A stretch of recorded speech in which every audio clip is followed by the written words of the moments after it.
Bom, o primeiro item, quanto à estrutura dos dados, né? Isso é um pouco diferente da formatação dos dados, porque a estrutura dos dados, ela direciona o tipo de ferramenta, o tipo de solução de armazenamento e de consulta de dados que a gente vai poder utilizar. No caso do nosso projeto, do que ensinei até agora, a gente está trabalhando com Python, e o Python, por ser uma linguagem altamente modular, e uma das linguagens mais populares para análise e ciência de dados, ele consegue lidar com todos os tipos de sistemas imagináveis. Mas geralmente, numa solução um pouco mais robusta, numa solução de escala, a gente vai ter que escolher os nossos softwares ou os nossos sistemas de maneira mais orientada para o tipo de estrutura de dados com a qual a gente está trabalhando. E a estrutura de dados ela é dividida em essencialmente três categorias. Os dados que são vistos como estruturados, que obedecem um esquema fixo e têm os mesmos campos e propriedades, e geralmente eles são representados nos formatos de tabela, né, onde cada linha de uma tabela corresponde a uma instância, uma entidade, e cada coluna representa os atributos daquela entidade. Então, se a gente pensar na nossa base de dados de escola, é uma base de dados estruturada, dado que para cada linha eu tenho a escola e cada coluna são características daquela escola. Né? Isso compõe os dados estruturados que vão ser representados por tabelas.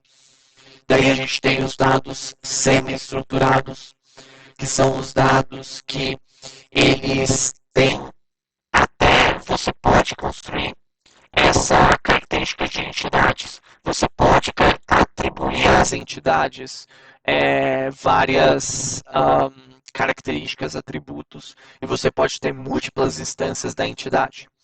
Entretanto, você não vai ter necessariamente os mesmos atributos para todas as entidades. Então, por exemplo, vamos supor que você tem uma base de dados com os clientes, com informações de clientes. Pode ter clientes que vão ter, por exemplo, vão te passar a informação do endereço e-mail. Mas pode ser que alguns clientes não te deem informação de endereço ou não te deem informação de e-mail. Quando você for refletir isso numa base estruturada, a gente já sabe como isso iria aparecer com um campo de valor nulo.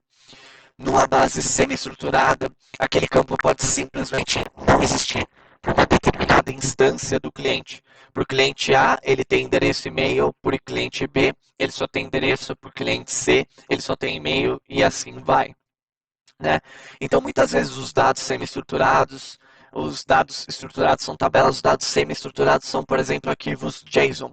Ou seja, um dicionário de dados poderia ser um formato de dado semi-estruturado.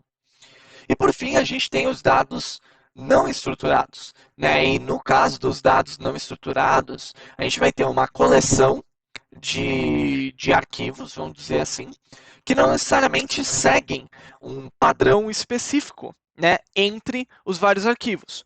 Por exemplo, se eu tenho várias imagens, né, uma coleção de imagens, as imagens, elas não necessariamente vão ter a mesma estrutura. Né? Eu não posso falar que imagem A segue o mesmo padrão que a imagem B necessariamente. Então, os dados não estruturados geralmente são compostos por documentos como arquivos PDF, Word, imagem, dados de áudio e vídeo. São arquivos binários que não vão ter estrutura específica e que geralmente vão ser armazenados como arquivos individuais dentro de uma pasta.